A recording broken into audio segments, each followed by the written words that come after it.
man tells himself. It's just this once. A small lie, a quiet compromise. No one gets hurt, right? But that's how it begins. Good people don't wake up evil. They drift there. They stay silent when something feels wrong. They justify actions in the name of survival, or justice, or even love.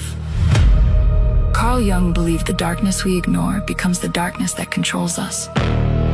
The shadow doesn't disappear, it waits. And the more you deny it, the easier it is to cross lines you once swore you never would. The terrifying part? Most monsters don't see themselves as monsters. They still believe they're the good guy.